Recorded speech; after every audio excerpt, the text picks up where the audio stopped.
Bueno, Bueno, pues tú dirás qué número de sesiones, que esto yo no lo sesión controlo. 132. 132, estupendo. El tercer debate sobre el libro de Kahneman, Pensar rápido, pensar despacio. Y bueno, en el último hablamos sobre el sesgo de la disponibilidad, sobre la heurística de efecto, la importancia también de la tasa base, ¿no? El concepto estadístico que tan a menudo ignoramos. Hablamos de que la gente prefiere causalidad, o sea, buscar las causas a todo, que no la estadística, que nos cuesta asumir uno de los principios fundamentales estadísticos desde el siglo XIX, bastante establecidos en estadística, que es la regresión a la media, ¿no? Y que nos indica un poco, pues, lo que dice el concepto, ¿no? La media de las cosas. Después hablamos en la parte 3 de lo que es el exceso de confianza, que según Kahneman es como el pecado principal de la humanidad. Por ignorar nuestra ignorancia, pues vamos de sobrados y confiamos demasiado en lo que él llama nuestra falacia narrativa, ¿no? Que nos inventamos unos relatos, creemos en ello y obviamos completamente lo que dice pues, la estadística. La intuición, dice Kahneman, se basa en el conocimiento fragmentario y además tacha de que los expertos no son de fiar. Según Kahneman, las fórmulas estadísticas y los algoritmos son mejores, directamente son unas herramientas mejores para tomar las decisiones que no los seres humanos. Por lo tanto, él propone directamente delegar la toma de decisiones en las máquinas o en las fórmulas estadísticas. Luego reivindica un poco lo que es la intuición experta, que sí que existe, pero solamente la reconoce en unos determinados campos donde hay una praxis, como el caso de los bomberos o los médicos, pero el caso de los psicólogos, economistas y financieros dicen que carecen de dicha intuición, ¿no? En cuanto a las predicciones futuras. Y al final, pues hablamos de la importancia de visión desde fuera, que es como una especie de remedio para el exceso de la confianza. Y acabamos hablando de, y aquí es la pregunta que todavía queda pendiente de la parte 3, si el mundo lo percibimos más optimista o más pesimista. Eso es un poco Kahneman versus Pinker, porque Pinker y también Elsa Punset va en este sentido en sus libros, dice que nosotros percibimos el mundo como si fuese todo muy negro, muy pesimista, interpretamos a través de los hechos más bien negativos, en cambio todo es mucho más positivo de lo que nos imaginamos, eso Pinker, pero Kahneman dice totalmente lo contrario. Dice que percibimos el mundo más optimista de lo que realmente es. Eso me llama mucha atención, ¿no? Porque Kahneman no lo argumenta, mientras Pinker y Punset sí que se basan en bastantes datos, ¿no? Por lo tanto, aquí lanzo la pregunta que quedó pendiente. ¿Cómo creéis que percibimos el mundo? ¿De forma predominantemente optimista o pesimista? O sea, ¿estáis del lado de Pinker o del lado de Kahneman? Que sí, sin decir lo que es, ¿no? Sino cómo es nuestra percepción del mundo. Es más bien que tendemos a pensar que las cosas son mejores o son buenas, o tendemos a pensar que las cosas son malas. Jorge, Pepe. Aquí creo que no hace falta levantar la mano. Sí. Eh, a ver, yo pienso que es una condición de cada persona el tener inclinarse hacia el optimismo o hacia el pesimismo, no depende del entorno. Y creo que el optimismo es más favorable, porque te hace más resiliente, te hace más...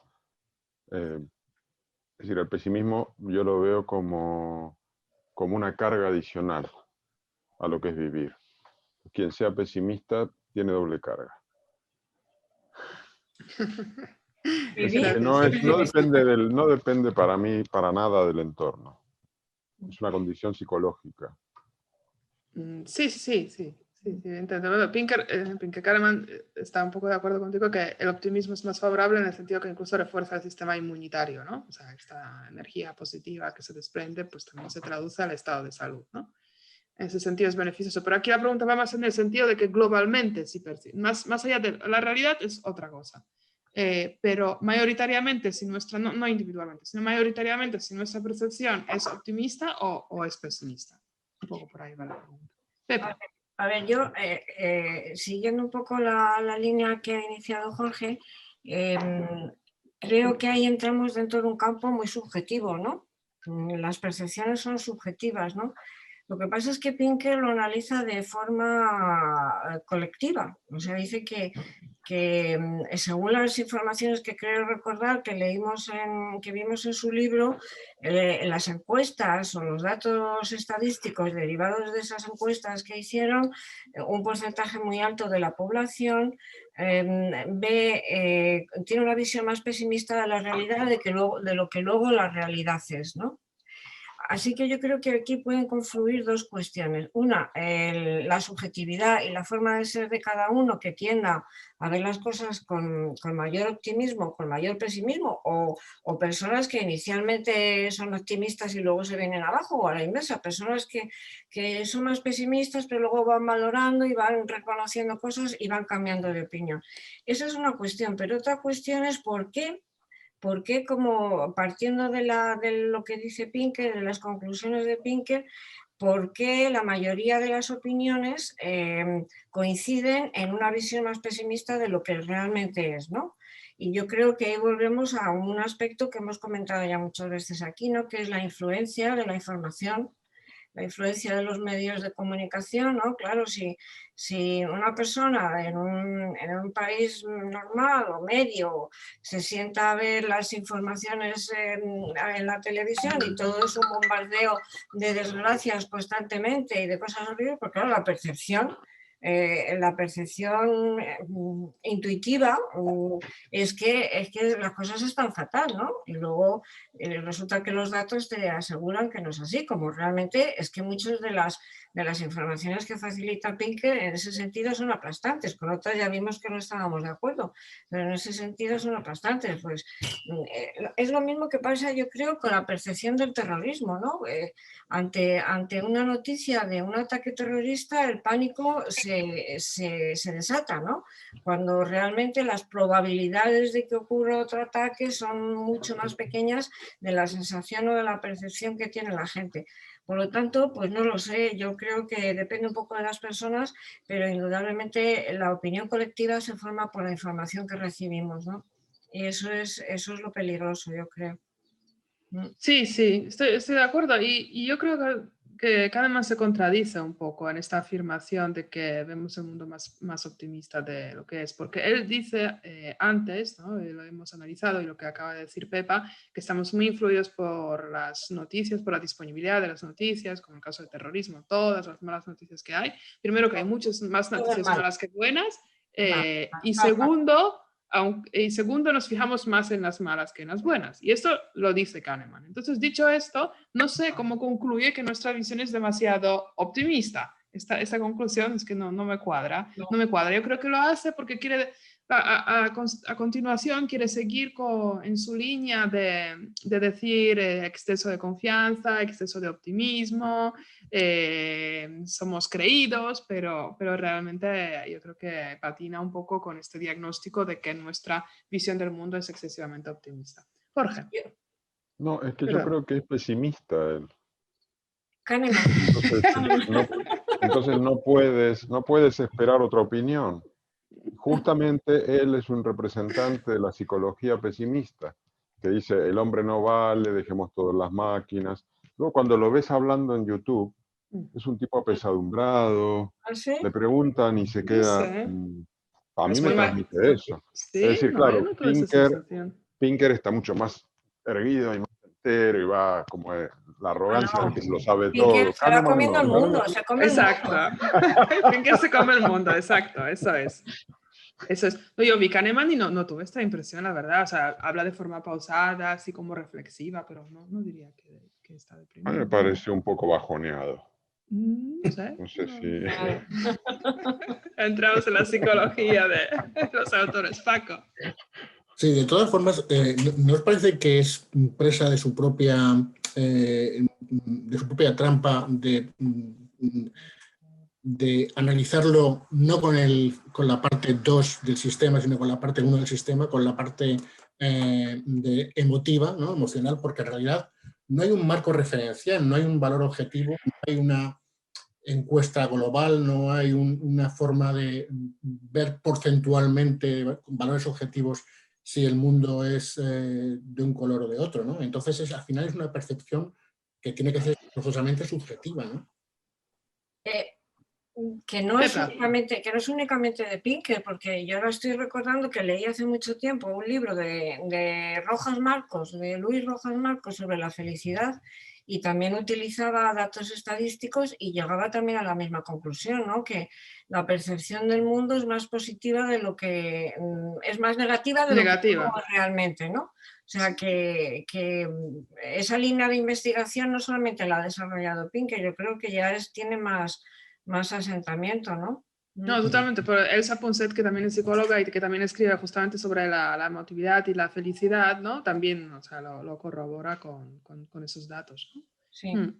Paco. Y decía que yo creo que también esa aversión al riesgo a la que él hace referencia muchas veces, esa anticipar un resultado negativo, eso realmente influye en la disponibilidad de enfrentarse al mundo, ¿no? Si tú ya estás esperando un resultado positivo, si estás anticipando un resultado negativo, pues forzosamente tu visión del mundo tiene que ser de ese color, ¿no?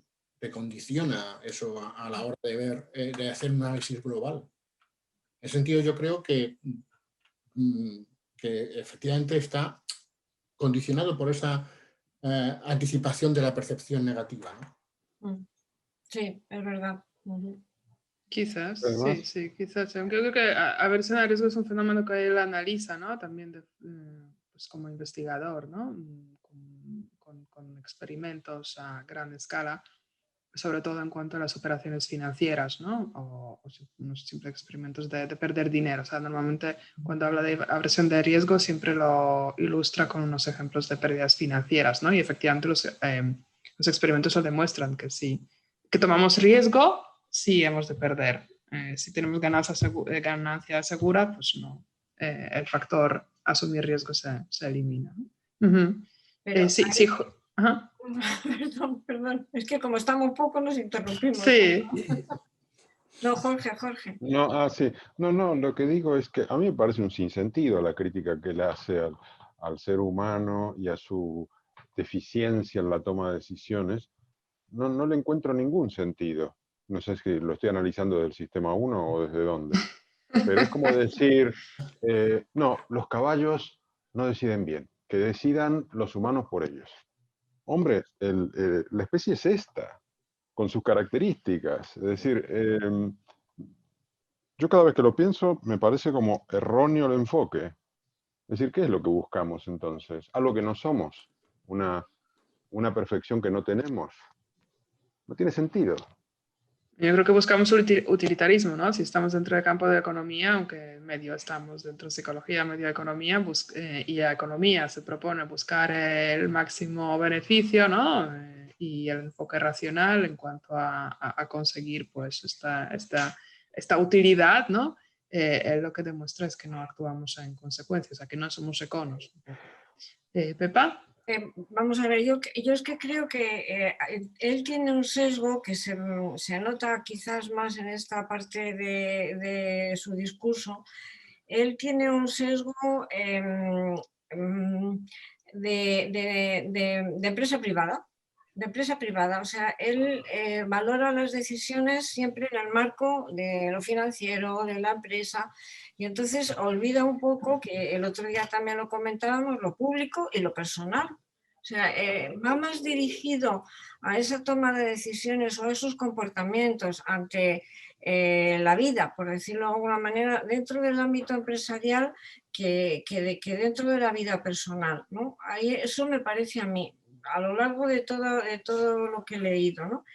Y luego también que a veces tengo la sensación como que olvida algo que o que no tiene en cuenta, o que no lo valora, o que no lo menciona, algo que tiene que estar ahí. Él está hablando realmente de las emociones y de la racionalidad, ¿no?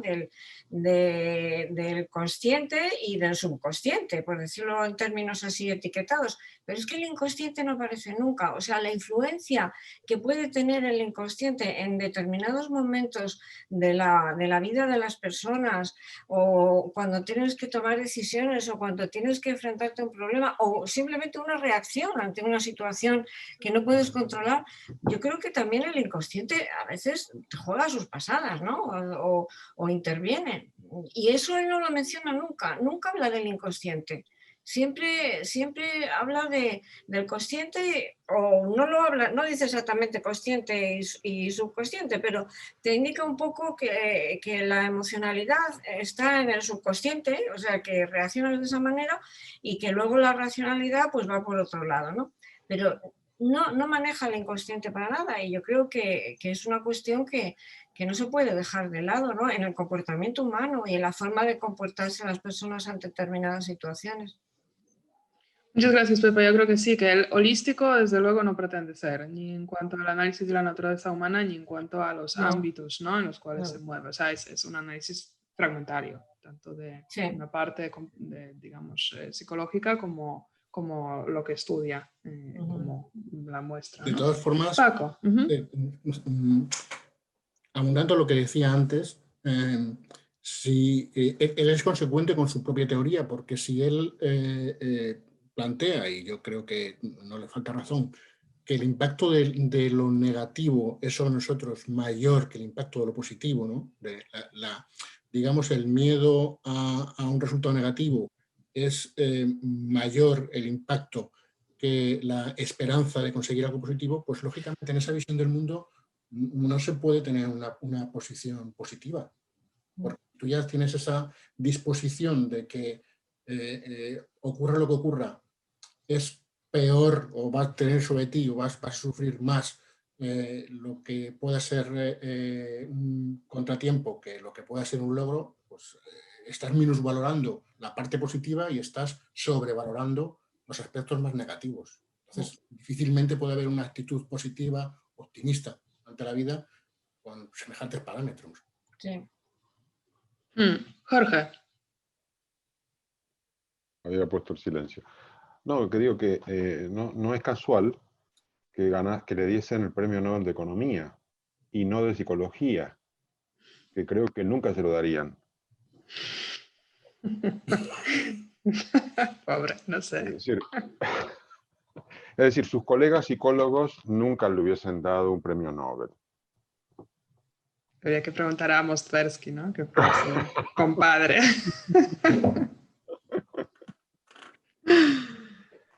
Bueno, si no hay más comentarios, seguimos un poquito con la lectura ya. Jesús. Jesús, sí. Jesús, adelante. Micro, Jesús. Hola a todos. Un gusto estar hoy comentando este tercer debate sobre el libro de Kahneman. Yo coincido básicamente con todo lo que se ha dicho, solo quería añadir que hay alguna parte en la que él reconoce la influencia de Milton Friedman en su trabajo académico y en sus investigaciones, ¿no? Y bueno, sabemos que Friedman es el padre del liberalismo o del neoliberalismo y de alguna manera postula una fuerte presencia del ámbito económico en todas las decisiones, inclusive en lo político.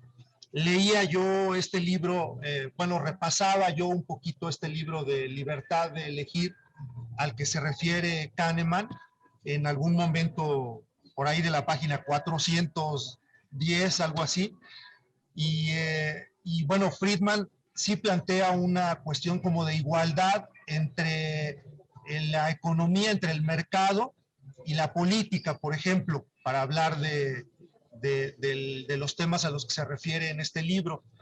Inclusive llega a comentar que los dos son mercados, ahora comprendo yo, después de releer de leer a Kahneman y de releer a Friedman, pues lo mucho que tiene el neoliberalismo como proyecto político y económico, pues en el sentido de ensalzar una cuestión en donde tiene que ver todo está vinculado al mercado, todo es economía y el pensamiento para él también es economía. No por nada dice que el sistema 2 es económico, es perezoso en el sentido de que busca la mayor eficiencia, ¿no? Entonces sí creo que están como enlazadas muchas ideas dentro de su doctrina, ya es una doctrina la que él defiende, y como decía yo en el primer debate, definitivamente se encamina hacia lo consciente, la conciencia para él es lo fundamental.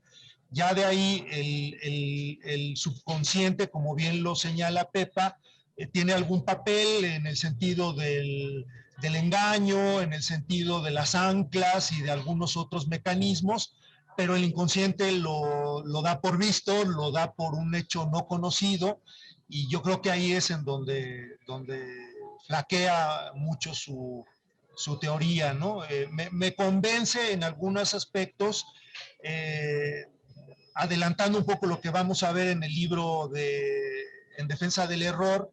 Creo que bien vale la pena desaprender algunas cuestiones que nos enseña Kahneman, ¿no? Desaprender algunos vicios quizás que tenemos a la hora de hacer nuestras conjeturas, nuestras deducciones, pero sí creo que cuando entra a terrenos como el económico, como el político, como el social, como ya la psicología humana, creo que tiene fuertes dificultades.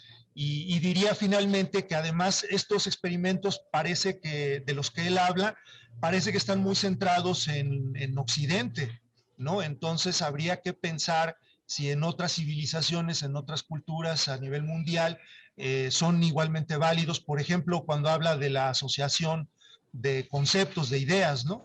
Cuando habla de estas cadenas de términos, ¿qué tan válido puede ser el que tengamos en la mente ciertos referentes pues en función de una cultura? Yo creo que con cada cultura también cambian nuestros referentes y también nuestra actitud hacia la vida, que puede ser más o menos pesimista, ¿no?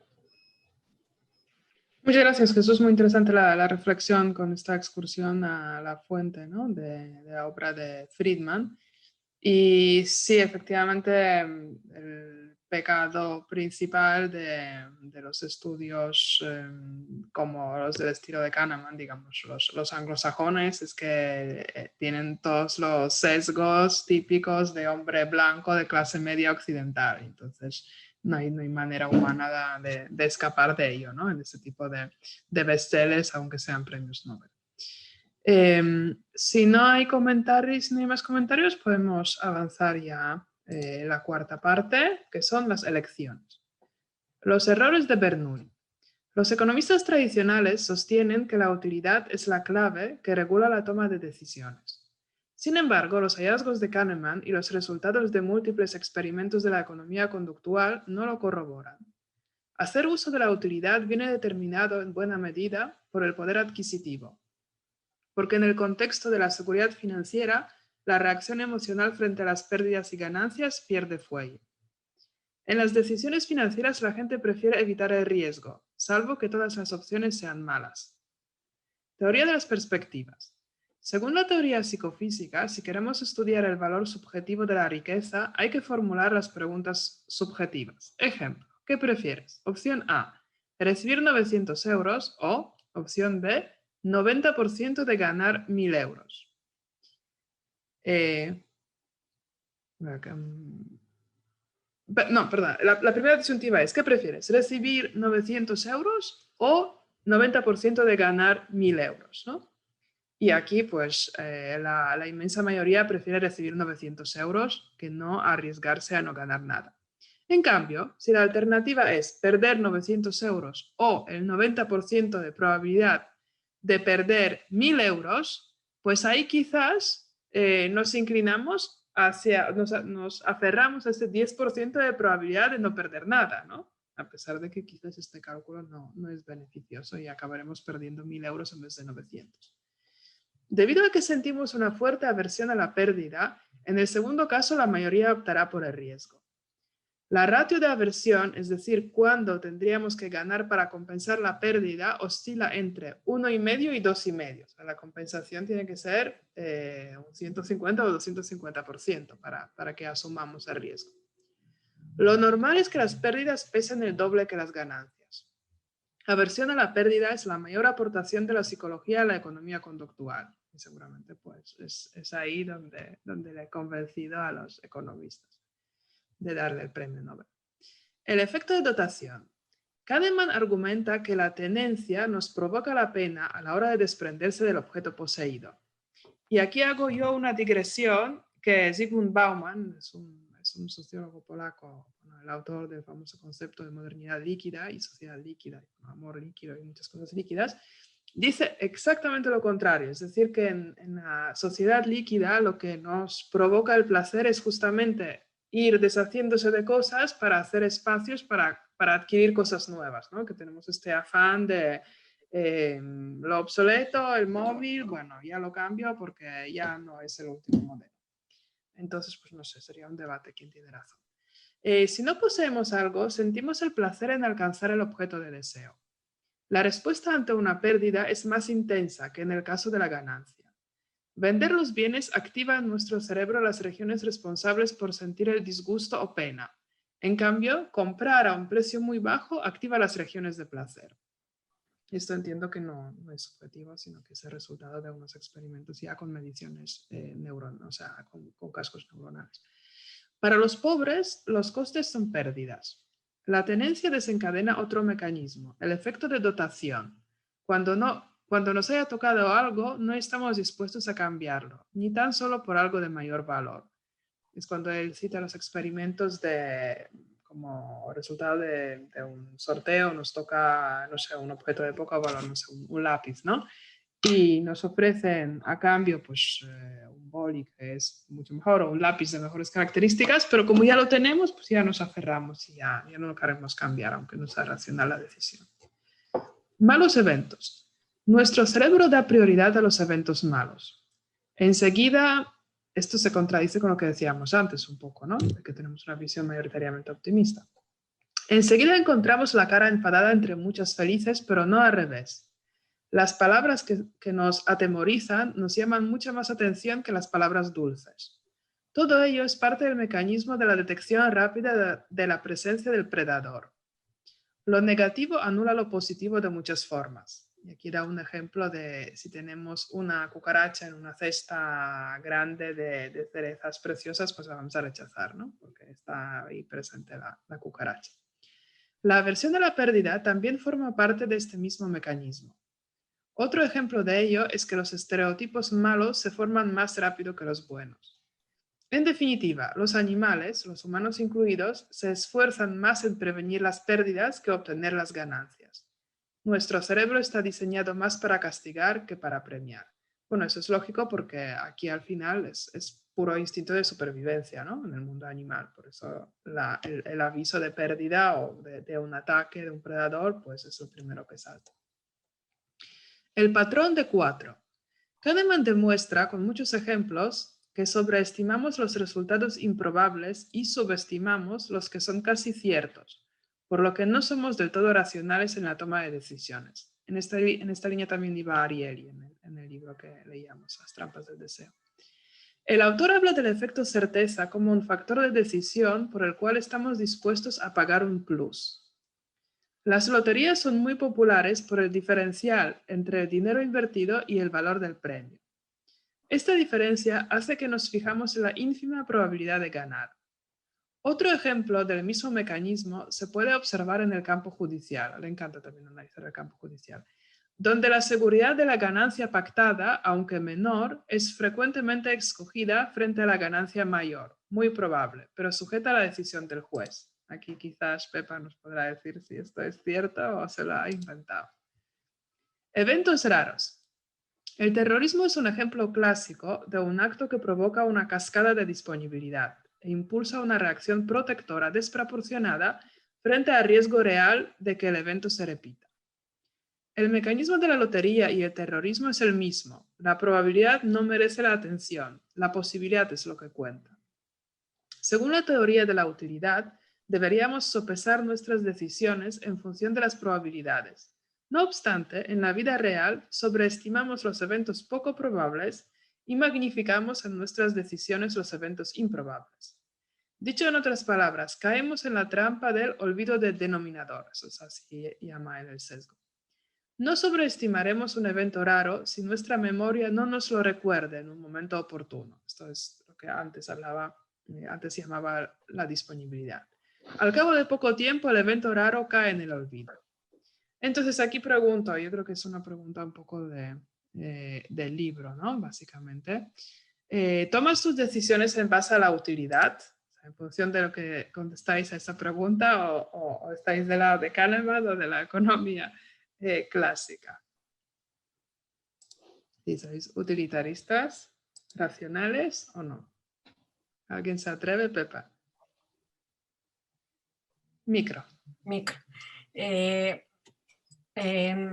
Vamos a ver, en la exposición que acabas de hacer antes de llegar a la pregunta de la utilidad, yo creo que el miedo al riesgo, el miedo a que las cosas salgan mal o al peligro, llamémosle peligro, es lo que dices tú, que va a nuestra supervivencia, o sea, que no es una reacción condicionada por nuestras vivencias o por lo que nos esté pasando en cada momento, por los acontecimientos que nos rodean o el medio que nos rodea, ¿no? Es que va con nosotros. O sea, la primera reacción, es decir, si vas al médico a que te den un diagnóstico, estás pensando en lo peor.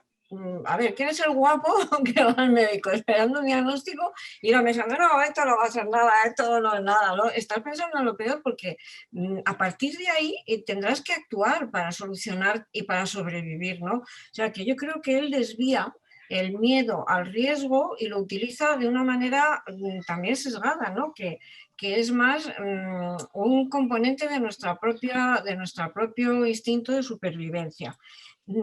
Desoye por completo un factor que es muy humano y que en la forma que tenemos de relacionarnos con los demás forma parte de nosotros mismos, que es la confianza en los demás, la confianza en lo que va a ocurrir, la confianza en que lo que estoy haciendo me puede salir mal, pero también me puede salir bien. ¿Por qué voy a desconfiar de esta persona, de lo que me dice o que pueda tener malas intenciones, ¿no? A mí me parece que la confianza en general hacia lo que nos rodea también forma parte de nosotros mismos y también es un medio para lograr la supervivencia. Si no confiamos en el entorno que nos rodea y en las personas que nos rodean, pues muy mal nos va a ir en la vida, ¿no? Y luego lo del utilitarismo, es que lo del utilitarismo tiene un lado muy raro. O sea, yo el utilitarismo, por ejemplo, en el utilitarismo clásico, en el utilitarismo de Bentham o el utilitarismo de Cesare Beccaria, ¿sabéis la teoría de Beccaria, del penalista, que escribió un libro sobre el derecho penal y donde argumentaba perfectamente que la tortura no se debía utilizar en el siglo XVIII, estamos hablando del siglo XVIII, pero curiosamente Beccaria, que es un clásico del derecho penal y que a partir de ahí parece que se dio el salto hacia la reconsideración de los valores del derecho penal, curiosamente Beccaria no decía que no se utilizara el tormento para obtener confesiones porque fuera contra la dignidad del ser humano, contra los derechos humanos que no existían entonces, pero bueno, podía haber un concepto de derecho natural, ¿no? Sino precisamente porque no servía, porque no era útil, porque las confesiones obtenidas mediante tormento no tenían validez luego en un proceso. Entonces, esa versión, ese lado oscuro que tiene el utilitarismo de buscar simplemente la utilidad al margen de otras cuestiones, a veces parece que funciona, pero a mí tampoco me convence personalmente que sea como un medio, como una cuestión finalista. Es que la finalidad es el utilitarismo, sí, pero bueno, también hay que ponderar otros factores que intervienen en esa valoración de la utilidad de lo que vas a hacer, ¿no? Y yo creo que el ejemplo de Beccaria es muy importante, ¿no? El que se niegue la utilidad del tormento para obtener una confesión, no por la dignidad del ser humano, sino porque no sirve luego para nada, ¿no? Entonces, eso es lo que quería yo decir sobre la utilidad, ¿no? Que también hay que ponderarla, o sea, no todo tiene que ser bueno porque sea útil, hay que ponderarlo, ¿no? Ya. Muy interesante, muchas gracias, Pepa, por esta reflexión sobre el utilitarismo, ¿no? Es impactante lo que dices, que la reflexión viene por ahí, por el lado utilitario. Claro, yo cuando leí el libro de Beccaria, pues no, me hacía de cruces, ¿no? Pero este hombre, ¿pero qué me está diciendo, no? Entonces, es que eso es muy fuerte, ¿no? Pensar que la utilidad lo es todo, es importante, o sea, y él estaba pensando además ya en el Estado, en que el Estado actuase de forma que sirviera o que tuviera utilidad para los ciudadanos o sus administrados. Bueno, entonces eran los súbditos, llamémosles un poco como queramos, ¿no? Pero él estaba pensando ya en que el Estado tenía que buscar esas utilidades, ¿no? Pero, y eso es bueno y es positivo, pero también hay que tener cuidado hasta dónde nos lleva, ¿no? Sí, también me ha gustado que has tocado como de forma casi colateral, pero un tema muy interesante del grado de confianza que determina nuestra visión sobre la naturaleza humana, ¿no? Porque si depositamos confianza a la gente, pues tendremos a pensar que esta naturaleza es buena, ¿no? Un poco de modo socrático, que es buena, solo por ignorancia estamos haciendo cosas malas algunos quizás. Pero si no tenemos esta confianza nos vamos del lado de Hobbes, ¿no? Y necesitamos el Estado para que domine todos los instintos oscuros. Bueno, se va al margen, pero de alguna manera está ligado con el pesimismo y el optimismo. Normalmente va de la mano. ¿Alguien más quiere? Paco. Micro. Perdón, ahora sí. Yo reconozco en el libro, sí le doy validez a esa teoría de la utilidad, ¿no? Y creo que es un mecanismo natural en nuestra especie hacernos esa trampa del olvido del denominador, ¿no? Y no tomar las decisiones en función de las probabilidades, ¿no? Lo que ocurre es que esto no me parece necesariamente negativo, porque en determinadas circunstancias, si nos atenemos estrictamente al cálculo de probabilidades, sería paralizante y deja fuera la esperanza, ¿no? Deja fuera el creer en que, aunque haya pocas probabilidades, puedes conseguir lo que buscas o lo que esperas o por lo que estás apostando, a lo que te has dirigido con tu elección, ¿no? Y eso parece que en esa concepción un poco algorítmica de Kahneman, pues parece que eso no tiene lugar, ¿no? Y bueno, como decíais vosotros, pues creo que efectivamente el ser humano es bastante más complejo que eso y necesita esa otra parte menos racional para tomar también decisiones. Muchas gracias, Paco. Si no queréis añadir nada más, seguimos avanzando en la lectura. Políticas frente al riesgo. En las situaciones de ganancias o pérdidas se pone en marcha el sistema 1, de manera que sentimos la aversión al riesgo ante una ganancia segura y al contrario, tomamos riesgo frente a la pérdida segura. Eran los ejemplos que ya hemos visto antes. Kahneman habla de dos contextos para la toma de decisiones. El marco ancho, cuando analizamos la situación en toda su complejidad, y el marco estrecho, cuando nuestro análisis es más fragmentario. Las personas tienden a escoger el marco estrecho. Ejemplo del marco amplio que permite superar la aversión a la pérdida sería el comportamiento de un inversor que sopesa el riesgo de una decisión dentro del conjunto de su cartera. Por sentir menos aversión al riesgo e insistir en una postura, mejora el resultado. Pierde un poco, gana un poco, pero el resultado suele ser positivo, sobre todo si lo analizamos a largo plazo. La visión desde fuera, comentada antes, también es un marco ancho para formular los planes. El optimismo exagerado protege contra la aversión a la pérdida paralizante y a su vez la aversión a la pérdida protege contra el exceso de confianza temeroso. Si todos los ejecutivos de una compañía sintiesen demasiada aversión a la pérdida, la empresa no arriesgaría lo suficiente. Bueno, es como una especie de balance, ¿no? O sea que estar en la cuerda floja y estar entre la aversión a la pérdida que paraliza y el exceso de confianza que es temeroso. Ahí está la receta para el éxito empresarial. Haciendo cuentas, el dinero es un símbolo de éxito y sigue siendo un pilar de autoestima en nuestro sistema de recompensas, en última instancia emocionales. Richard Thaler, un economista estadounidense experto en finanzas conductuales, ha hecho un paralelismo entre la contabilidad y las constantes cuentas mentales que estamos haciendo. Eso ya es llevar la economía, ¿no? o las finanzas, a trasladar la psicología directamente, incluso a la forma de pensar. La falacia de costes irrecuperables nos hace aferrarnos a proyectos sin futuro, trabajo sin proyección o matrimonio sin sentido. Un gran freno ante la toma de decisiones también puede ser la consideración de arrepentimiento. El psicólogo inglés Daniel Gilbert pone en evidencia que sobreestimamos el arrepentimiento y no tenemos en cuenta nuestro sistema inmunitario psicológico. En otras palabras, nos vamos a arrepentir mucho menos de lo que pensamos. Kahneman argumenta que Europa está especialmente susceptible a la probabilidad de daños colaterales, incluso hasta el punto de frenar acciones, innovaciones y proyectos. Eso me llama la atención porque leí estas críticas en el caso de las vacunas, cuando estaban todavía en fase de desarrollo, que en Europa no se permitía hacer toda una serie de ensayos, pues justamente por esta probabilidad de daños colaterales, ¿no? Que había o sea que fuera de Europa se podía avanzar a un ritmo mucho mayor porque aquí había un miedo excesivo a que pueden haber daños colaterales importantes. Intentamos evitar las emociones negativas y no los ocasionamos. A mí en este capítulo me llamó mucha atención porque no conocía este mecanismo de sobreestimar el arrepentimiento. Y en ese sentido va la pregunta.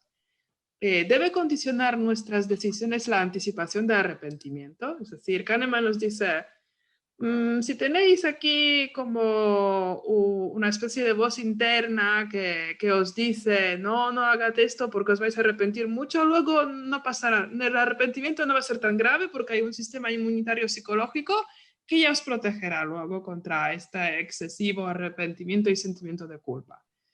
Entonces, pues pregunto si esta anticipación de arrepentimiento condiciona las decisiones. No sé si es una pregunta interesante solo para mí, puede ser, pero a mí me llama la atención. Pepa. Respecto de la toma de decisiones, él marca esos dos caminos, el marco ancho y el marco estrecho, como no compatibles, o sea, como antitéticos, ¿no? Como que uno va por un lado y el otro va por el otro, pero yo creo que son complementarios. O sea, que en las tomas de decisiones puedes, y yo, claro, aquí no me estoy refiriendo a las tomas de decisiones a nivel personal o social o en un marco de trabajo muy concreto, porque él habla más, lo repito, en el marco empresarial y yo ahí eso se me escapa, ¿no? Porque nunca he trabajado en una empresa y lo que conozco es todo de referencia, pero en cuanto a la toma de decisiones personales, no se puede separar el marco, en la línea ancha con la línea estrecha. Las decisiones se toman quizás primero por un golpe emocional, cuando tienes que elegir entre alguna cosa emocionalmente, la primera respuesta es emocional, ¿no? Yo digo mucho que hay determinadas cosas que hay que dejarlas reposar, hay que dejarlas subir como la masa de las empanadillas. Es decir, ante la posibilidad de decidir entre esto y esto, te tienta más esto, pero tú sabes que en el fondo ahí puede haber problemas, ¿no? Y entonces yo siempre digo y siempre he aconsejado, espérate, reposa un poco, valora, porque y yo misma me lo digo a mí misma cuando tengo que tomar decisiones, ¿no? Repósalo como la masa de las empanadillas. Y entonces esos dos marcos no son incompatibles. O sea, puedes entrar en el marco ancho a través del nivel emocional y luego, poco a poco, ir viendo cuáles son los pros y los contras para tomar tu decisión, ¿no? Y luego, respecto del arrepentimiento, aquí a mí me parece que existe como un vacío, hay como un hueco. Vosotros que sois más expertos en estas cosas y lo podéis conocer mejor, pero a mí desde mi poquísimo conocimiento de todo esto, para que haya arrepentimiento tiene que haber culpa. ¿Dónde ha dejado la culpa?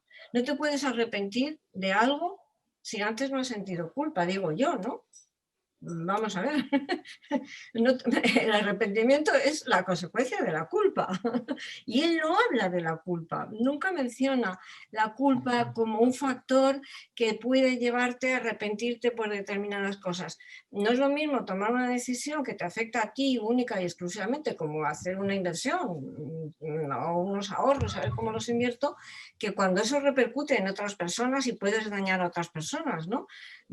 Y ahí, en ese arrepentimiento, sí que hay una culpa subyacente, pero él no habla nunca de la culpa. Eso es lo que me ha llamado la atención respecto de la cuestión esta del arrepentimiento, que bueno, que sí se puede producir cuando se toma una decisión y es fallida, pues me cachis, pues lo he hecho mal, pues ya sabía yo que esto iba a pasar y lo he hecho mal, ¿no? Pero antes de eso tiene que haber un sentimiento de culpa legítima o inconsciente, pero tiene que haber un sentimiento de culpa y eso él no lo menciona, no dice nada.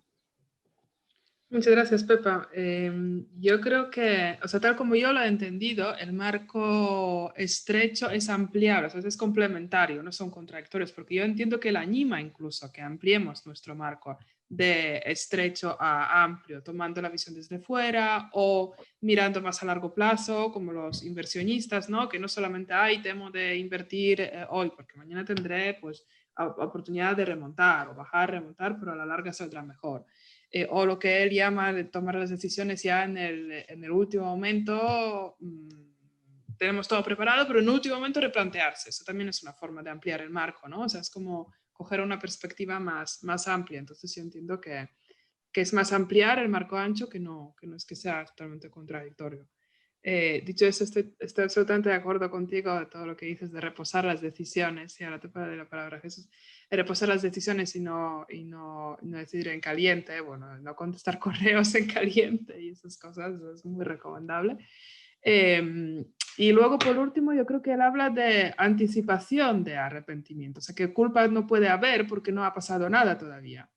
Entonces, pero pensamos, y habla más, yo creo que sigue hablando en esta línea de inversiones y apuestas un poco financieras, porque es que más que en el ámbito personal, ¿no? Aunque quizás es extrapolable, porque el psicólogo que cita, pues es una apreciación más global y no solamente del mundo de finanzas, pero yo creo que no hay culpa pues porque no hay acto, o sea, no hay ninguna conducta, no hay ningún acto que pueda provocar la culpa, es solo pensar que nos podemos arrepentir. Jesús. Gracias, Magda. Yo estoy sumamente arrepentido de muchas decisiones que he tomado en mi vida, pero esto no me detiene a seguir adelante con proyectos, a seguir adelante con ideas.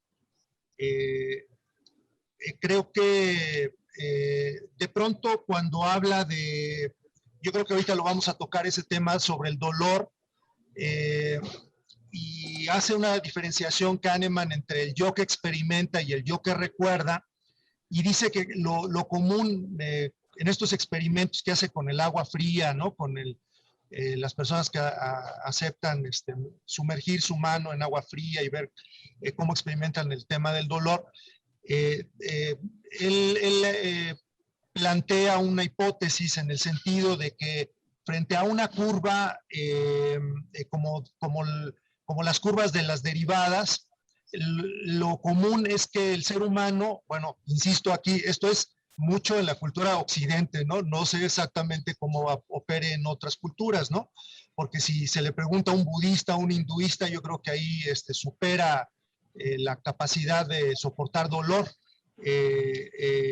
Pero bueno, dice que se recuerda generalmente los picos, ¿no? El inicio y el fin de un proceso, incluso hasta en la experiencia ante la muerte, ¿no? Dice, bueno, cuando ya estamos a punto de morir, lo común es concentrarnos en los momentos positivos y sobre todo en el inicio y en el final, ¿no? De cómo vivimos con qué tan intensamente vivimos esas experiencias. Yo tenía un amigo en la preparatoria, uno de mis más queridos amigos, así como yo iba muy enfocado hacia el tema de la comunicación, él ya pensaba, ya estaba muy enfilado a ser actuario y siempre tuvimos muchos debates porque el actuario piensa muy en estos términos de utilidad. Y siempre tuvimos muchos debates y era un querido amigo con el que debatía yo mucho las cosas y las experiencias que teníamos, a las que nos enfrentábamos en la preparatoria, porque lo común para él era ir por lo que más nos generara como beneficio. Y yo que tenía esta visión un poco más social, un poco más colectiva de la comunicación, siempre entrábamos en una disputa, ¿no? ¿Cuál es la mejor decisión? Si esta decisión mucho más pensada, reflexionada que propone mi querido amigo Alejandro o la que propone Jesús. Y el último debate que sostuvimos ya los dos graduados, cada uno en nuestras disciplinas respectivas, fue cuando nos contrataron, yo recién egresado, formamos un grupo para hacer un trabajo de imagen de un centro comercial en una zona, en la zona metropolitana, un suburbio de la Ciudad de México que se estaba quedando sin clientes, que estaba empezando a aparecer un elefante blanco. Y por alguna razón le llamé para consultarlo porque pues finalmente sus opiniones siempre me importaron. Y él era de la idea de que no moviéramos un solo, que no hiciéramos ninguna pregunta a los usuarios, a los locatarios del centro comercial, porque él pensaba que el espacio como un ancla que era este centro comercial en el lugar donde había sido construido, con el tiempo la sola suma demográfica lo iba a sacar adelante, más allá de opiniones, de impresiones sobre imagen, sobre clima organizacional, sobre todas las dudas que tenían los locatarios sobre cuál era el mejor esquema para poder organizarse. Alejandro opinaba que ese espacio iba a resurgir por su propio peso, por el lugar en donde había sido instalado, ¿no? Entonces, pues esto a veces borra de un plumazo intenciones, proyectos que podrían de alguna manera incidir en mucho más en lo emocional y en lo colectivo que a veces se sacrifica en aras de lo utilitario, del beneficio económico, ¿no? Entonces, por lo menos esa fue la experiencia que a mí me dejó aquel ejercicio y yo pues sigo pensando que no es una guía la anticipación de arrepentimiento, pero para muchos inversionistas sí lo es. Muchas gracias, Jesús. Paco y luego Jorge. Jorge, todo el tema del centro comercial como ancla, en eso tienes que profundizar, ¿eh? Justamente. Paco, adelante. No, yo volviendo a la pregunta, a la conveniencia de tener presente esa anticipación del arrepentimiento a la hora de tomar decisiones, ¿no? De escoger en estos ejemplos que él pone, de escoger entre dos opciones y tal, me parece que es un poco hacerse trampas al solitario. Es como decir, me voy a poner en lo peor para no llevarme demasiada decepción si las pérdidas, si hay pérdidas y me duelen esas pérdidas, ¿no? Para que de alguna forma me duelan menos, ¿no? Me parece, pues eso, hacerse trampas al solitario, ¿no? De todas formas, me da la impresión de que en todo el libro, y especialmente en los ejemplos que he visto en esta parte del libro, es como si la concepción del autor sobre la toma de decisiones se hiciera todo como sus experimentos, o sea, en laboratorios estériles.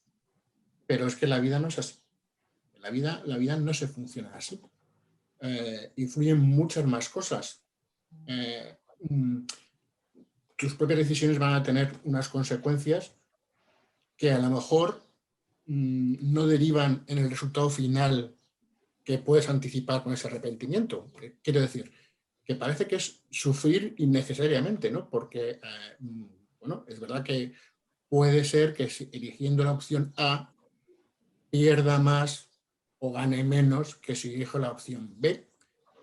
Pero eso necesariamente no tiene que sumirme en dolor. Es bueno el analizar qué te has equivocado a posteriori, me parece interesante. Y me parece necesario también tenerlo presente, evaluar ese riesgo antes de tomar la decisión.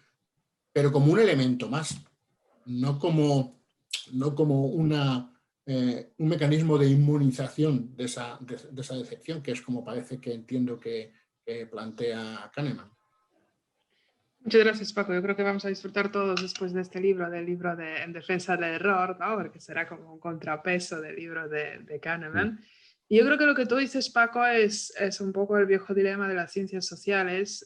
Si intentamos hacer investigación dentro de lo que tú dices, un laboratorio estéril, haciéndonos valer de métodos cuantitativos y controlando ciertos factores y con mucha estadística por el medio, y llegamos a unas conclusiones que al menos según el método científico son válidas, y son como los que presenta Kahneman, ¿vale? Pero excluyendo toda la riqueza de lo otro que no tomamos en cuenta porque no entra en el pool, o vamos a lo cualitativo y entonces ahí se abre el abanico de la riqueza, lo testimonial, lo cualitativo, pero nos sale una novela y no llegamos científicamente a ninguna conclusión. Eso es un poco el panorama, ¿no? de lo que él hace, que está a caballo entre psicología cognitiva y estudios sociológicos. Creo que es por la metodología que excluye, ¿no? esta riqueza de la que tú hablas.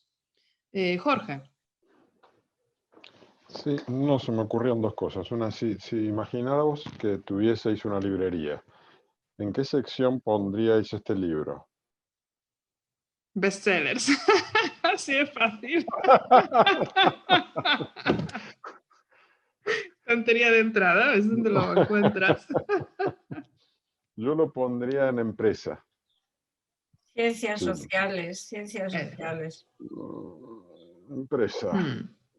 No, empresas son manuales. O sea, yo, por ejemplo, a la sección empresa y trabajo en la empresa, yo a la sección empresa no voy nunca, en una librería. Es la única sección a la que no voy. Claro.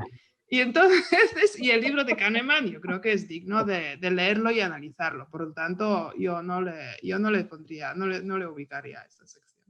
Yo tampoco. Yo creo que tiene valores importantes fuera del ámbito meramente económico. Aunque es verdad que algunas de las cosas que dicen pueden ser instrumentalizadas, ¿no? Eso es verdad, ¿no? Pero bueno, como todo.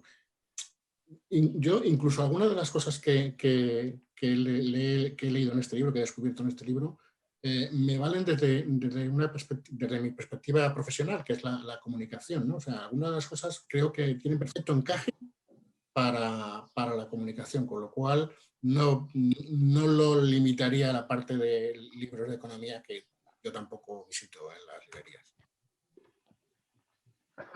Será porque yo lo visito. Será.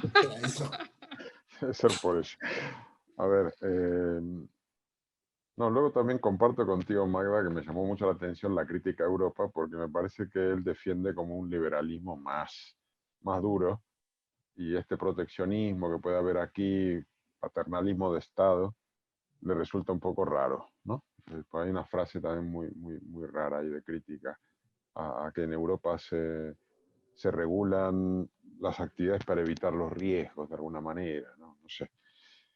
Y tercero quería decir, en relación a lo que dijiste, Jesús Alberto, que efectivamente los centros comerciales, los grandes desarrolladores de centros comerciales, los definen su tamaño y su ubicación haciendo unos estudios de mercado en los que analizan el poder de compra del entorno a diferentes distancias medidas en tiempo, es decir, la población que vive a 15 minutos, la población que vive a 30 minutos, la población que vive a 45 minutos, que es lo que llaman catchment area, y analizan cuál es el nivel de renta media en cada una de estas zonas, y también miran cuántas otras centros comerciales u ofertas comerciales o puntos de venta hay en esas zonas de catchment, y en base a eso determinan qué hueco hay.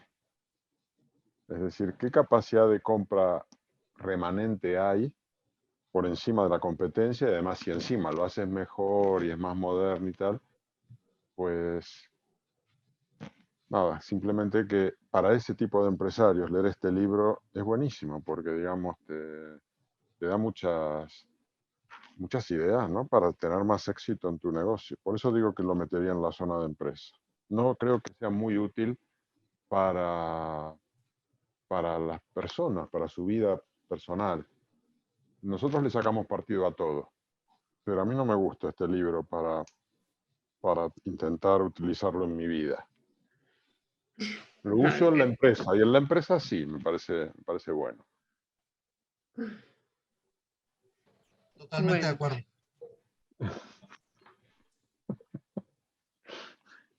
¿Algún comentario más sobre el tema? Si no, seguimos.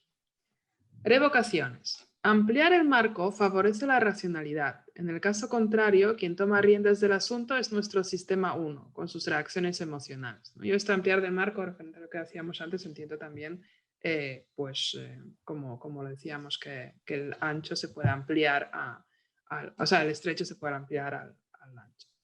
Marcos y realidad. En los experimentos neurocientíficos se observa con claridad que la respuesta emocional activa la región cerebral llamada amígdala, el conflicto y el autocontrol, el cingulado anterior y los pensamientos racionales, la corteza prefrontal. Eso ya lo hemos visto también con Sigmund. Cambiar de marco a uno más amplio y racional requiere el esfuerzo del sistema 2, que es por naturaleza perezoso.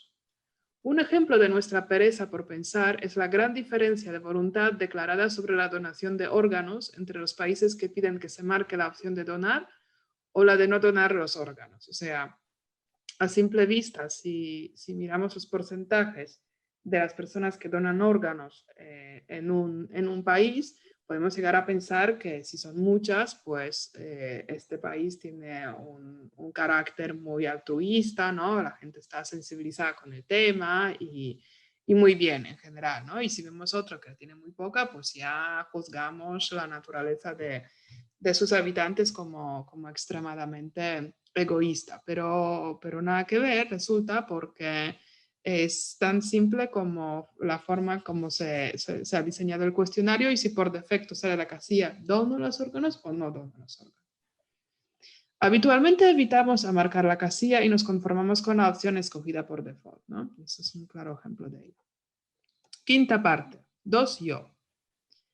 Según Jeremy Bentham y su teoría de la utilidad, tenemos dos maestros soberanos, el dolor y el placer, que nos dictan lo que debemos hacer en un juicio de la utilidad experimentada.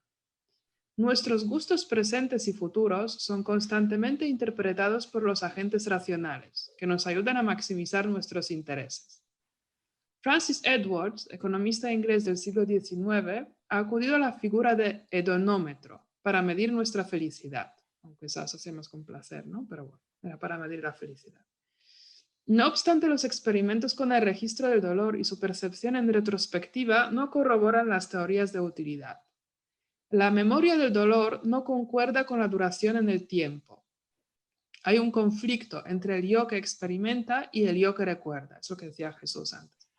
Lo que importa es la intensidad del dolor y del placer, y no la duración del mismo. En definitiva, no podemos fiarnos de nosotros mismos porque nuestra memoria no favorece las decisiones orientadas a la utilidad. Aunque queremos que el dolor nos dure y el placer, que el dolor no dure y el placer sí, en realidad tenemos recuerdos sesgados sobre duración de los mismos.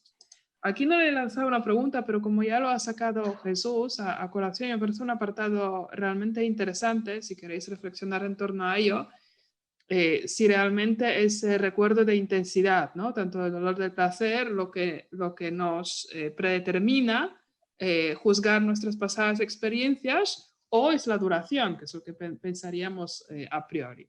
O dicho de otra forma, si preferiríamos una vida larga y poco placentera o más corta, pero con unos excesos, con un hedonismo a tope. Ese es un poco el dilema No. que él plantea. Jorge, ya lo tiene claro. Lo que tiene de bueno esta teoría es que te da como libertad para, hagamos cualquier cosa, y luego al final haces algo con cierta intensidad que con eso limpias todo lo anterior. De alguna manera está bueno en algún sentido. Bueno, no sé, hay que pensarlo, pero abre unas posibilidades. Es un poco cómo funciona la memoria, o sea que yo creo que esto no es que sea su teoría, ¿no? Sino que está bastante estudiada y con temas como, no sé, recuerdos del parto, ¿no? Y el dolor, la cuestión de duración, la cuestión de intensidad, la cuestión que es lo que acordamos realmente. Pepa. Y luego Paco. Bueno, como estamos hablando del recuerdo del dolor y tú has mencionado el parto, está claro que ahí actúa también otro mecanismo de supervivencia. Absolutamente. Te olvidas del parto y si no, no tendríamos más hijos. Vamos, eso está clarísimo. Nos quedaríamos con el primero y digamos, ya está bien, ya está bien. Esto no me vuelve a pasar. Eso es otro mecanismo de supervivencia. ¿Queréis comentar algo, Paco o Jorge? Está Marlon también con nosotros. Jorge. No, solamente hacer mención a uno de los cuentos de Ted Chiang. No sé si lo comentamos aquí, pero en el libro Exhalación hay un cuento que justamente trata de una nueva tecnología que perfecciona nuestra memoria porque nos permite rememorar con precisión los episodios y al rememorar con precisión los episodios no los logras superar, digamos, no te logras rehacer. Y yo creo que justamente esta habilidad humana de reinterpretar su propia historia y esa memoria, no sé, del yo que recuerda, tiene un sentido, que lo trataba de poner en el chat, creo tiene un sentido de resiliencia, tiene un sentido fundamental, tiene una función básica, creo. Es decir, que perfeccionarla o criticarla por imperfecta sería destructivo de nuestra condición.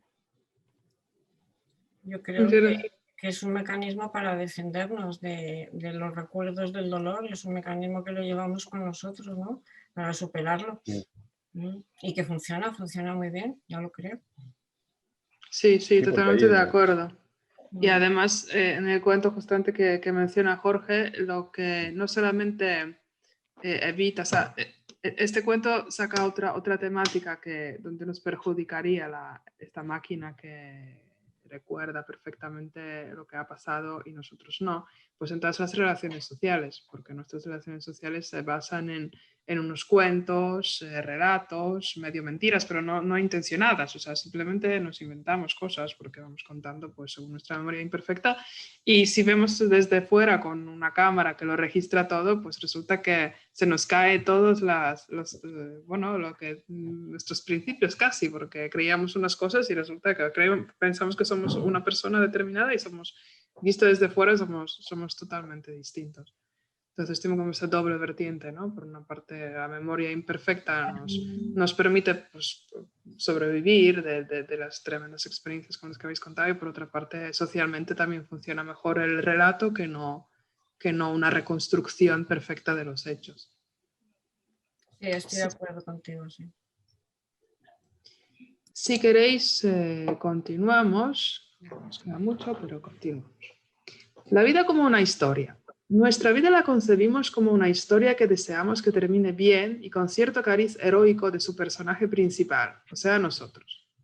Si podemos escoger entre dos escenarios posibles, la vida más larga pero más plena y una más corta pero intensa, la gente se inclina hacia la versión corta y emocionante. Es lo que ya hemos comentado. Aquí nuevamente observamos el fenómeno de que nos importan más los momentos intensos y el buen final que no la duración de toda la historia. Los pacientes de Alzheimer, que no son capaces de recordar su vida, preservan la sensibilidad ante la belleza y la delicadeza. Bueno, es una apreciación muy interesante, ¿no? Como un poco elogio de Carpe Diem, ¿no? A los que han perdido memoria, pero no han perdido el disfrute del momento. Bienestar experimentado. Los estudios de Gallup sobre el bienestar y la felicidad han permitido comprobar que el bienestar que la gente experimenta y el juicio de valor sobre su vida están relacionados, pero pueden divergir. Una relación directa e incuestionable se da fundamentalmente en las situaciones de depresión y de pobreza extrema. O sea, ahí es donde el bienestar o el malestar está directamente relacionado sobre cómo valoramos la vida. El grado de felicidad depende del bienestar y del temperamento, pero dentro de estos parámetros fluctúa a lo largo de horas, días y semanas. Se ha demostrado que para aumentar la felicidad vale la pena invertir el tiempo en hacer las cosas que disfrutamos. Por otra parte, aunque la felicidad está relacionada con el nivel de riqueza, a partir de cierto umbral del poder adquisitivo podemos disfrutar de más experiencias placenteras, pero perdemos la capacidad de disfrutar de cosas sencillas y del momento. Esto ya lo hemos leído en el libro de Charles Montgomery, de Ciudades Felices, donde él decía que a partir de superar una renta media, cada ingreso extra ya nos aporta proporcionalmente menos felicidad, ¿no? A partir de cierto momento ya prácticamente ninguno. Pensamientos sobre la vida. Daniel Gilbert y Timothy Wilson, en sus gráficas de matrimonio, han demostrado que casarse es un error masivo de predicción afectiva. Esperamos ser felices en un matrimonio en un grado igual o mayor que en el momento de casarse. Y a pesar de que los novios conocen la tasa de divorcios, piensan que esto no va con ellos. Evaluar nuestra felicidad vital no es fácil, y a la hora de que nos preguntan por ello, a menudo contestamos teniendo en cuenta nuestro estado de ánimo en este momento. O nos dejamos influenciar por algún efecto priming o alguna sugerencia por más sutil que sea. Y ahí hace, si no me equivoco, un experimento donde primero pregunta a la gente, en Alemania creo, sobre su nivel de felicidad y bueno, tienen unos resultados que más o menos son felices los alemanes, pero luego les hace una pregunta anterior, que si han tenido muchas citas últimamente y luego les pregunta si son felices. Entonces los que detectan que no han tenido tanto éxito, tanto ligue recientemente, pues ya como que les baja el nivel de felicidad. Y eso es el efecto Prime, ¿no? Sobre este mismo estudio, porque pues es muy difícil que contestemos una pregunta sin reflexionar a fondo, ¿no? De un cuestionario sobre la felicidad.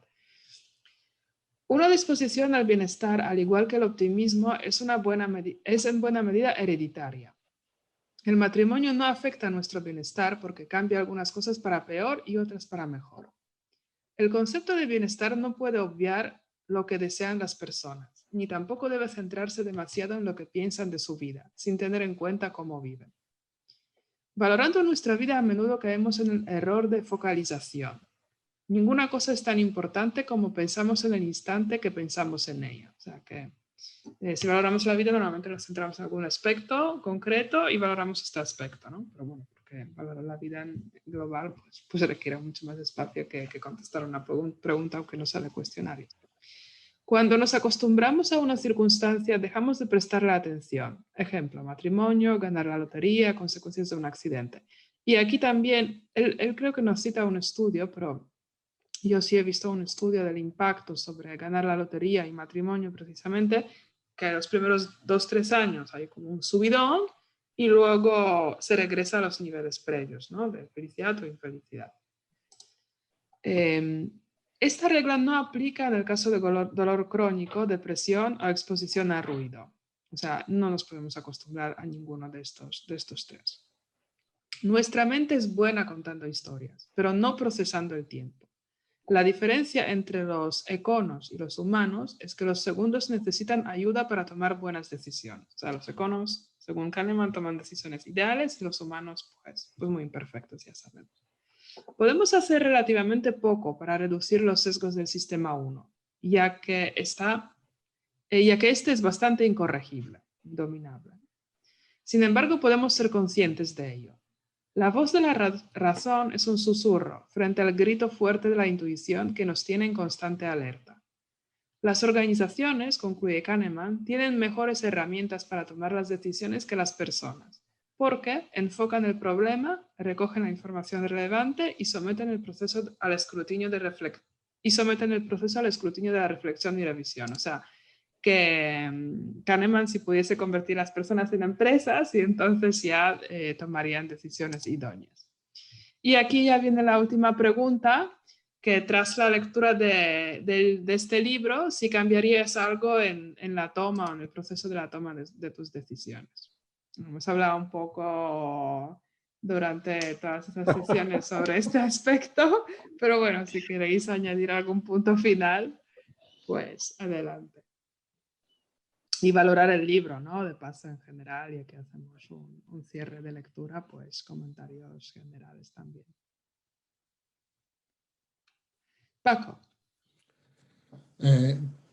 Coincido con él en que es muy difícil cambiar tus hábitos de toma de decisiones y que lo que sí que creo puede valer, por lo menos yo lo estoy intentando, es tomar conciencia de esos sesgos a la hora de tomar las decisiones para ser consciente de hasta qué punto estoy tomando la decisión yo, o son mis prejuicios, o son mis estados de ánimo. Creo que desde ese punto estoy de acuerdo con eso. Lo que sí que difiero con la idea de que mejor tomen las decisiones las compañías, ¿no? o que están mejor preparadas para tomar decisiones las compañías que las personas, porque al final las compañías también les forman las personas y muchas veces es precisamente una y no necesariamente la más competente para tomar todo tipo de decisiones la que toma una decisión o marca la línea, sirve de referente para que los demás secunden esa predisposición a tomar una decisión, ¿no? Con lo cual pues estamos en las mismas. Volvemos otra vez al punto de salida. Muchas gracias, Paco. Pepa. Vamos a ver, hablar de las tomas de decisiones en la vida, pues depende en qué momentos, ¿no? Yo creo que la capacidad de madurar de las personas nos va haciendo modificar también los mecanismos que utilizamos para tomar las decisiones. No tomamos decisiones igual con 20 años que con 60, o sea, el desarrollo personal, las experiencias de la vida, las circunstancias que te rodean, todo eso va condicionando que nuestra forma de decidir respecto de muchas cuestiones va cambiando a lo largo de la vida. No podemos establecer un patrón en una persona para su forma de tomar decisiones, un patrón fijo. Por supuesto que no somos la misma persona que hace 40 o 50 años, ¿no? En cada momento de la vida vas actuando de una manera y tienes unos objetivos o unas prioridades o unas motivaciones distintas cuando tienes 20, 30 o 70, ¿no? Yo creo que ahí habría que ampliar muchísimo el abanico de las actitudes personales en la toma de decisiones. Claro, cuando yo creo que como en el libro se centra en la toma de decisiones en el ámbito empresarial, pues claro, eso no afecta, ¿no? Pero como yo insisto que también hay que contar con la toma de decisiones en el ámbito personal, pues en el ámbito personal, pues según vamos evolucionando o según pasamos determinadas situaciones en la vida. Él habla de depresión, dolor crónico y desafección al ruido, pues me parece simplificar mucho, ¿no? En las situaciones en en las que una persona está absolutamente, si no incapacitada, semi-incapacitada para tomar una decisión correcta. Hay otros estados, hay otros estadios, hay otras enfermedades mentales que la depresión, ¿no? Pues, ¿cómo un esquizofrénico le vas a poder decirle qué parámetros utiliza para tomar decisiones en momentos de crisis o de no crisis? En un momento de un episodio psicótico, ¿no? Es que yo creo que eso es muy difícil, simplifica mucho. Para mí, o sea, el mensaje es que esto está muy simplificado y que hay muchas más variables en la vida que influyen en la toma de decisiones. Sí, muchas gracias, Pepe. Sí, Jesús, yo estoy totalmente de acuerdo que está muy simplificado, ¿no? Creo que en el caso del dolor crónico, ruido y depresión, él dice que son los factores que menciona estos tres que nos afectan de forma constante el bienestar. Es decir, mientras el matrimonio, la lotería y todos esos hechos puntuales, pues tenemos un subidón y luego regresa a la media. Con el dolor, ruido y depresión no pasa, pero seguramente pues habrá muchísimos más con que no pasará y afectará, ¿no? Bienestar, ya sea bienestar o la toma de decisiones.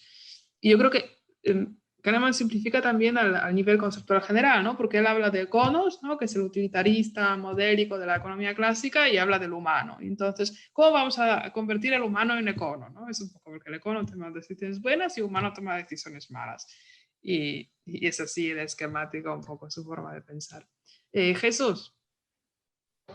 Sí, gracias, Magda. Yo a lo ya dicho en comentarios anteriores, en algunos aspectos en los que he sido crítico con Kahneman en su libro, yo diría que nos impone el libro un reto de pensar diferente. Para mí lo fue, por ejemplo, el hecho de pasar de la comunicación, del ámbito de la comunicación al urbanismo, cuando decido dejar temporalmente el periodismo. Y por eso es que le decía yo hace un momento a Jorge que coincido en la lectura que él hace de mi experiencia sobre el caso del centro comercial, cuando apenas empezaba yo a ejercer mi carrera de comunicación, porque evidentemente conocer la contraparte me hizo comprender mucho mejor los argumentos que hay también por parte de los constructores de esta clase de este tipo de proyectos. Y entonces la visión ya es complementaria, ¿no? Ya es conocer los dos ámbitos. Yo creo que nos impone un reto interesante. No todos sus elementos me parecen válidos para todas las culturas, como ya lo mencioné, ni para lo que actualmente han sido los adelantos en la psicología. No, yo no sé hasta qué punto sea cierto esto que él menciona sobre que el optimismo es hereditario. En buena medida, claro, lo deja, digamos, así, entre corchetes, ¿no? En buena medida. Porque eso nos plantearía estar ante el hecho de los determinismos, ¿no? Si yo nací entonces en el seno de esta familia, de esta comunidad o de esta cultura, entonces voy a ser más o menos optimista, y yo creo que la cultura tiene mucho más que ver y la educación tiene mucho más que ver con estos aspectos, ¿no? De ser optimista o ser pesimista, la actitud ante el riesgo o no, el tema de ser tolerante o no al dolor, en fin, ¿no? Hay varios aspectos ahí que yo todavía pondría en revisión. Coincido mucho con Paco en el tema de los sesgos. Yo creo que mucho del mensaje principal está en los sesgos, cuáles son sus causas, cuáles son sus efectos, qué podemos hacer para apartarnos de esos sesgos. Y yo creo que en ese sentido amplía mucho nuestro margen para poder tomar decisiones y para poder comprender también como individuos las decisiones que se toman a nivel organizacional.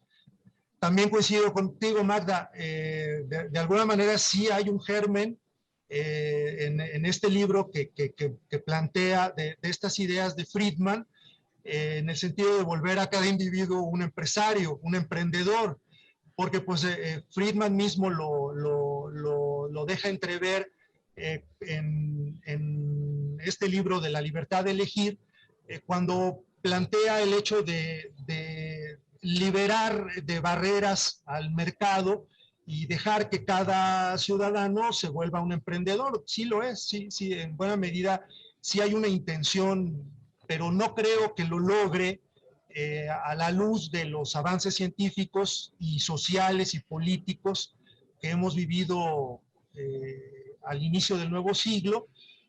No creo que lo logre en ese sentido, quiero decir, afortunadamente para la política, afortunadamente para lo colectivo, para muchas cosas que muchos pensamos que todavía siguen siendo valiosas mantener, pero en lo personal, en lo individual, a mí sí me deja, digamos, como este reto interesante de trascender un poco el esquema conceptual y la manera como uno toma las decisiones hasta el momento. Y como bien dice Pepa, seguramente dentro de algunos años estaremos, en la medida en que tenemos nuevas experiencias, corrigiendo o añadiendo cosas, ¿no? Para atender a esos sesgos, ¿no? Pero a mí me ha encantado leer el libro. Muchas gracias, Jesús. Yo creo que sí, que el de Homo Kahneman sería una especie de emprendedor, pero ojo, sin el exceso de confianza, ¿eh? Porque tan pronto empieza a pecar de exceso de confianza el Homo Kahneman, pues mejor ya que vaya como asalariado a una corporación porque encajará mejor, ¿no?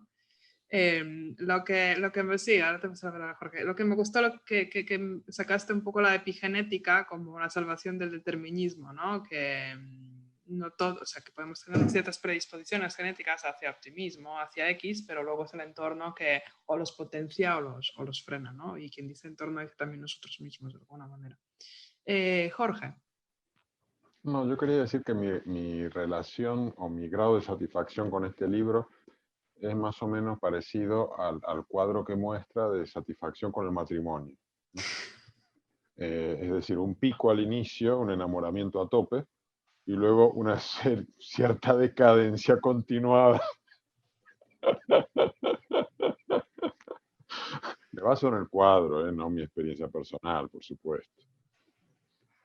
Es decir, si ahora que estamos tan eufóricos con el desarrollo de la inteligencia artificial y avanza tanto, ¿no? Y ya vemos que la inteligencia artificial escribe cada vez mejor, pues yo creo que si le planteasen a la inteligencia artificial, oye, mira, está este texto, pues ¿dónde hay que firmar? Diría, es decir, lo haría suya, ¿no? Porque, digamos, refleja un pensamiento que va por ese camino, ¿no? En el fondo es una crítica al ser humano y la propuesta es déjense llevar porque hay sistemas que van a saber decidir mejor que vosotros. Es decir, que este también podría ser un libro que adoptase el comité chino del PC para decir, oye, déjense llevar, porque nosotros sabemos lo que tenemos que hacer. No sé, en ese aspecto no me gusta nada. No me gusta nada el libro, ni la propuesta, porque considera que las características propiamente humanas son fallidas, son como defectuosas. No lo ve como la condición de nuestro ser, lo ve como algo a resolver, problemas a resolver, y no creo que sea correcto ese enfoque, no me gusta, ¿sabes?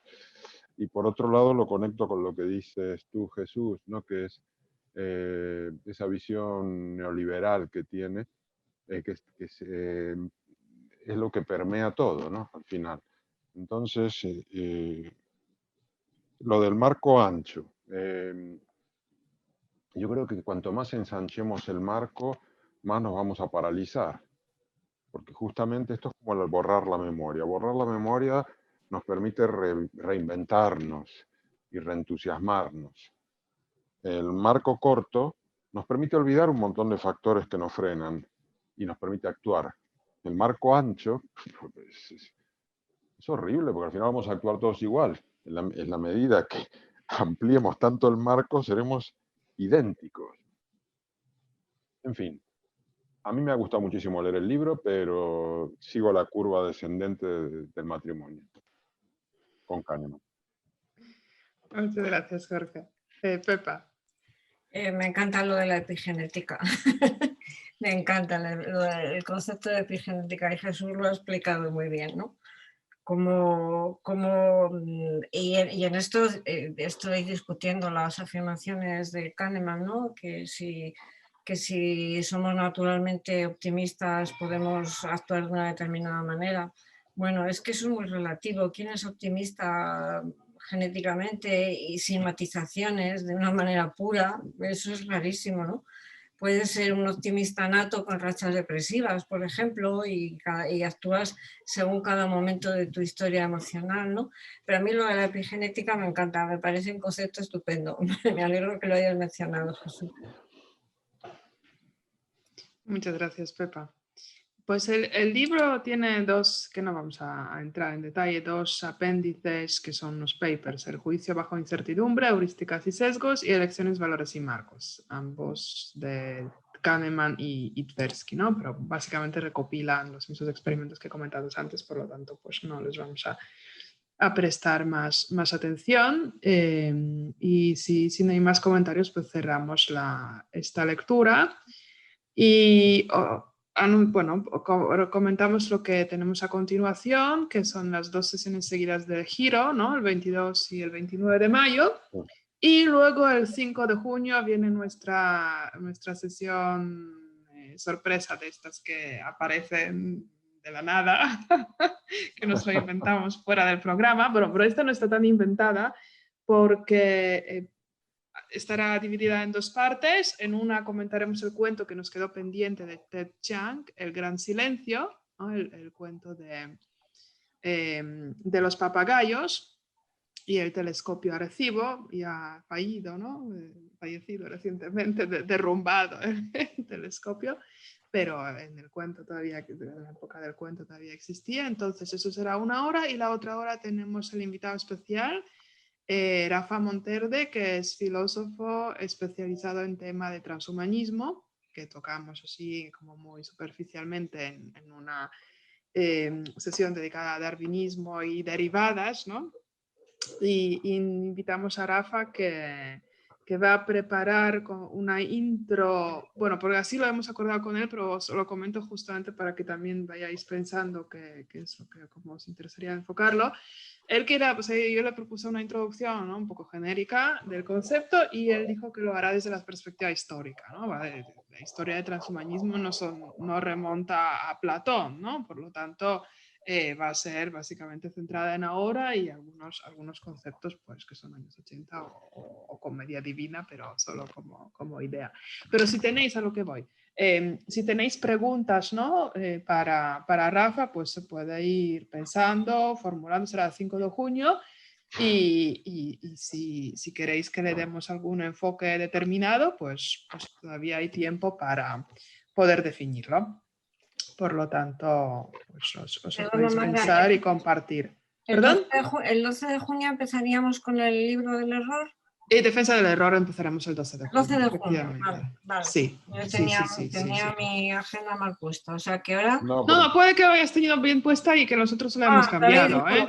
Puede ser. No, lo hemos cambiado porque hemos añadido una sesión más al Giro. Del Giro, exacto. El Giro al final tendrá 4 sesiones y entonces hemos tenido que mover. Y vale. En la página, si entras a la página, todavía no está corregido. Ahora me acabo de dar Vale. No, yo ya he tomado nota aquí en mi agendilla esta. Vale, muy bien, estupendo. Muy bien. Perfecta. Muy bien, chicos. No, y decir que 2 cosas, bueno, que la comunicábamos en el WhatsApp, que hemos lanzado estos podcasts con los resúmenes, que vamos a ir grabando el audio, por ahora con un estilo así pelín doméstico, pero yo creo que 100% doméstico, pero bueno, con el móvil lo iremos mejorando. Y la otra noticia es que, bueno, hace algunas semanas nos llamaron de bookshop.org, lo cual nos alegró muchísimo, porque lo que está empezando a pasar es que hay gente que se aproxima a nosotros, ya sea, en este caso, esta plataforma de venta de libros que, digamos, se orienta a ayudar a las pequeñas librerías o librerías independientes, editores independientes, y para competir con las grandes plataformas, Amazon fundamentalmente. Y lo que nos gustó es que ellos, no sé cómo nos encontraron, pero... Pues yo sí sé cómo nos ha encontrado, porque los escribí. Sí. Bueno. Yo sí sé cómo nos han encontrado, porque escribí yo a Inglaterra y entonces era un correo así, Cierto, era un sí, correo verdad. que la verdad es que no venía a cuento porque la plataforma solamente existía en este momento cuando yo les escribí en Inglaterra y yo les dije, oye, un día si queréis venir a España y nosotros somos un club de lecturas y pensé, bueno, esto no pega. Y 2 o 3 meses después me contestaron desde España que justamente están preparando la iniciativa y que quieren contar con nosotros, sí. Es cierto, sí, Así que habías que, escrito. Bueno. ¿Ves lo que hace el borrado de la memoria? Yo ya me había hecho la película de Sí, que sí, Bookshop nos encontró, nos buscó. Y ahora ya me deprimí. Ahora ya has logrado lo que Kahneman busca, que es una visión como apática y esperando que venga la IA para decidir por nosotros. Totalmente. Hasta luego, No, papá, no te preocupes, estamos te acabando. vas, Pepa, vale, perdón. Sí, Vale, pues nada, yo estaba aquí enrollado. Bueno, no sé, ¿qué otra cosa queríamos que decir? Nada más. No, lo de Bookshop, ¿no? Que es una oportunidad porque es como un intento alternativa de Amazon y soporta las librerías locales, entonces nos alegra mucho porque nos sentimos muy alineados, ¿no? Pero ¿cómo ellos. funciona eso? ¿Cómo funciona eso? Funciona de que es una compra de libro online, como si lo hicieras por Amazon o Casa del Libro o Fnac o lo que sea, pero en vez de... Pero no a través del club, sino directamente a ellos. Claro. Puede ir a través del club, es decir, tenemos la página de ellos, está integrada en el club y la página del club está integrada en ellos, o sea que sí que puede ser a través del club, sí, puede ser a través del club. Vale. Ajá. Digamos, Y el precio es el mismo, o sea que no hay aquí ningún margen de beneficio que si lo compras, no hay diferencia de precio si lo compras a través del club o si lo compras a través de su plataforma. pero también existe la figura de los, no me acuerdo nunca la palabra, auspiciantes, no me acuerdo. Asociados, afiliados. Asociados, Sí. bueno, no sé cuál es la palabra, que es como nuestro caso, lo que nos ofrecieron a nosotros, ser como, como una entidad asociada que en nuestra propia web proponemos a nuestros socios que si compran un libro lo hagan a través de Bookshop y si lo hacen, entonces en esa compra el 10% va para el club, va para nosotros, lo cual para nosotros es, sería una primera fuente de ingreso que no sé, seguramente no nos haremos millonarios, pero digamos, está bien montado, digamos. No, sí, es Vamos una a ver iniciativa está excelente, muy, o sea, al muy bien margen de... montado. es una iniciativa muy buena, la verdad. Entonces, vamos a ver qué tal. Hoy lo hemos puesto, así que ya veremos. A ver. Por ahora solamente sirve para compras en Estados Unidos, España, en por ahora. Inglaterra, en España, En España, sí. pero no está en Latinoamérica. Pero estará. Pero nos han dicho que va a estar. Sí, Sí, porque van entrando país en país y tampoco tienen ebooks. Tienen solo Bueno, libros también lo físicos. están trabajando. Ebooks y audiobooks están trabajando. Exacto. Sí. Así que bueno, al final esperemos que llegue a todo lo que se plantea. Eso es. Pues nada. Bueno, pues nada yo creo más. que ya hemos comentado todo y a pesar de Marlon, los minutillos, pero podemos... Tengo tu libro aquí. Ah, es verdad. Y no sé. La dedicatoria, ¿no? Y todo. Con tu dirección. Vale, estoy haciendo spoiler. La voy a tapar por protección de datos. Y no lo podemos enviar el libro porque están cerradas las aduanas por la pandemia en Guatemala. Pero bueno, tengo que ir, voy a volver a mirar a ver si se han reabierto o no. Pero ni bien se abran, lo mandamos. No, muchas gracias. Ahí esperando siempre. Muy bien. Sí, pues gracias. nada. De acuerdo. Pues nada, muchísimas gracias. Pues hasta el sábado. Hasta la próxima. Buenas tardes. Adiós. Adiós.